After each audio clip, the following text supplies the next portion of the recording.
Often people see me as a successful author, I guess, but I see myself sometimes as a failed musician because my first love was music. And that was because from a very early age, I felt like music was the most powerful way to transform consciousness that I'd come across. And I still feel that. I think music's instant. You put on a piece of music, I've been listening to pieces of music just driving on my way here in the car, and the effect is just instant, that transformation. What philosophy does, though, is philosophy lasts. Once you turn off the music, it quickly dissipates. But an understanding which comes from ideas can last forever.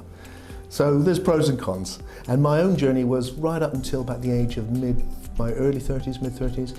That was what I was mainly doing. I ran a number of recording studios. I mainly wrote music and produced music. And I had the great pleasure of doing a track with Ram Dass, which was called Another Level of Fun, and a track with Terence McKenna called Hooray in a New Way. I was really interested at that phase of combining kind of ambient dance music with the spoken word and giving focus to the music as a spiritual journey, because the whole rave scene had taken off.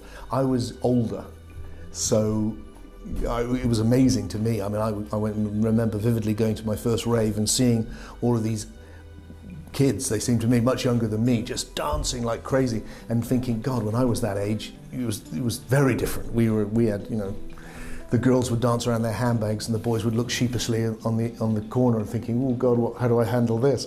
But this was different, had a real energy, but it wasn't directed.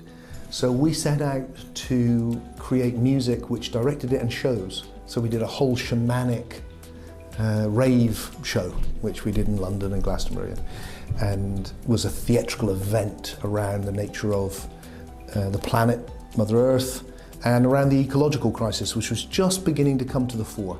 So we worked with that and did an album and had a video which went to the United Nations about indigenous warnings about the state of the planet. And it was a real joy. And then through all of the ups and downs, eventually I ran out of steam with it because it was exhausting. And then in that magic way that life happens, it was almost like I'd been knocking on this door called music going, can I come in? And behind me there was a door wide open, marked writing. And I just walked through it, and it was effortless for me. And of course I know people who struggle like mad to be an author. But for me, it just happened. Everything just worked out. And within a very short period from giving up music, I was a professional author and starting writing books, and the whole journey I've been on ever since just took off, and it was perfect for me. But the music informs everything I do. If you take my latest book, Soul Story, the reason I play with the form, so there's no capital letters in the book, for instance, there's no full stops in the book. On the face of it, that sounds weird, but actually it makes a very beautiful minimalist rhythm. And that really comes from music, because as someone who's been involved in music, I would not have a producer tell me there was a right way to make music. You know, so if I wanted to have no drums, there'd be no drums. It wouldn't, if they came along and said, well, you have to have drums. But it's not like that in writing. There's rules. Oh, you have to do it like this. You have to lay it out like this. And you must punctuate it in this way. Well, my mind doesn't work like that. I'm interested in the form which can convey the meaning.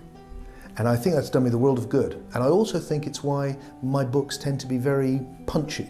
There's not a lot of waste. Well, there's no waste often. It's just idea, idea, idea.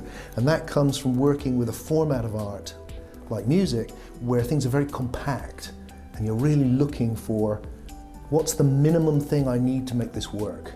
And anything which doesn't need to be there is better not to be there. And that forms the whole way I write. And there's a rhythm. There's a, you know, one of the things which really annoys me about editors is they come in, they make it obey the rules, oh, it shouldn't be like this. And then I have to go back and argue with them.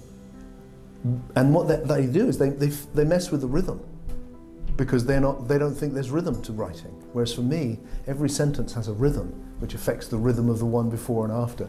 So in a million ways, I still feel it's there with me. And I use music, of course, a huge amount in my retreats. Really important, including some of my own occasionally, because of that ability to, it's a magic. To me, music points the heart where to look, like ideas point the head where to look.